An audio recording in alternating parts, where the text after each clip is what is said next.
My name's Kerry Walsh, and I was born and raised in Johannesburg, South Africa. And I believe that life is a journey, and it's our responsibility to make the most of it. I like to live my life by the quote that it isn't about waiting for the storm to pass, but it's about learning to dance in the rain. I was born as a twin, and being a twin is an exciting adventure because you always have a person who knows how you're feeling and someone who has your back. It's like having a copy and paste, if you will. And being a twin means that I have a direct comparison. And when you have a direct comparison, you are often questioned as to why you aren't exactly the same. As per the pictures, blonde, brunette, it's questionable sometimes. At around the age of 6 months, she started sitting and crawling, and I hadn't. This obviously started the questions. I was originally taken to the doctor where I was diagnosed with low muscle tone. I then did a couple of months of physical therapy and was further diagnosed with spinal muscular atrophy. SMA is a genetic condition that makes the muscles weaker. It can cause problems with movement and breathing. It is a serious condition that worsens over time. Unfortunately, there is no cure for this disease. I was given the life expectancy of 5 years old. Have you ever thought of what you could achieve in 5 years? Well, I asked a couple of people. The answers ranged from you could gain confidence, learn knowledge, you could get a degree, you could even learn to walk again. That one seemed quite interesting. So obviously, I'm under the age of 5, and I'm not going to be achieving many of those things. However, I'm not quite sure what I'm going to do. We're in this predicament of the unknown. My parents have been given little to no knowledge about what SMA even means, let alone what the statement of take your child home and enjoy the few moments you have with them even means. So we started the questions. This takes us to the defining moments of when certain things happen that determine your life's trajectory. So I think I've had 3 pretty defining moments in my 25 years of life. And I think the first moment was definitely my family. Now, I was born into a family of 2 parents, 2 older siblings, and of course my twin, and then the rest of us.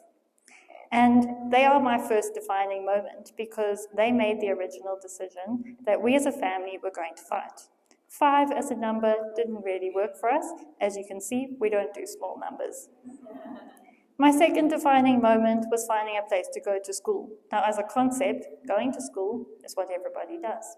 But it's a little bit different when you go and ask to join a school and they say, we don't take people like you.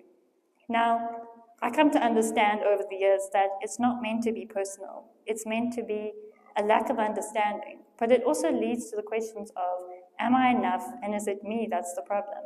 But it wasn't me. It was, there's no accessibility and there's no understanding as to what it means to have a child in a wheelchair in your school.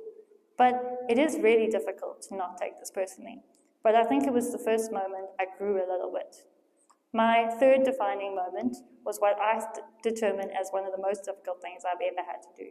In 2012, I had a back operation that was 6.5 hours and 9 weeks initial recovery on your back.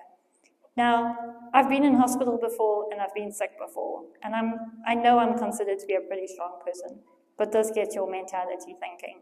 And it was probably the first time I had genuinely given up. And funny enough, thanks to some One Tree Hill on TV and good family laughs, I managed to make it through. But one of the reasons I made it through was because I decided that I had a point to make and I had a life that was worth it and was worth living. So I joined the Rare Diseases Association, initially as a volunteer, and then started championing for change. The concept of championing for change is to be a part of the change that you want to see in the world and to create accessibility from a disabled perspective. The world is designed to be effective and efficient, but it's not designed with all people in mind. And it's funny to think how many stairs you might have taken today before you sat down in your seat now. It's not something you think of until you don't have a choice and you don't have any other option but to take a different route than the stairs you were given. So, what is my future? Well, I really believe that this is a question that we all ask each other every day, and most of us never really understand what it means. But our future is what we make it, and it is what we decide it's going to be. So, my future is probably the chaos that it already is, and there's probably a lot more chaos to come. I believe that I've been able to become this far because of hope. I've made it this far because I didn't look at my life as an average 25-year-old. I looked at it as I had a bigger point to make and I had a lot to succeed. I'm really grateful that I have a mainstream job and a life that brings in for my family and also contributes equally. So when you're in a wheelchair, you have to be able to ask for help. And in the beginning, I wasn't very good at it. I'm probably still not, if you ask my family. But I also learned that the reason that they help you is because they want to. People aren't trying to be mean or negative. They're trying to help because they genuinely want to learn and understand. I am an aunt, I am a daughter, I am a sister, I am a girlfriend, and I feel that having grown up with this burden complex and being worried about having what was considered to be a normal life hindered the decision of what was going to be mine. I do have a life, and it's normal for me, and it's normal for my family. Ramps are part of our future, and they're part of what we understand. I definitely think that this isn't a sad story, it's one that is positive. The saying goes, when you can tell your story without crying, you've healed. Well, there's no tears yet, but I'm pretty sure there's some somewhere, and they're probably from my mom.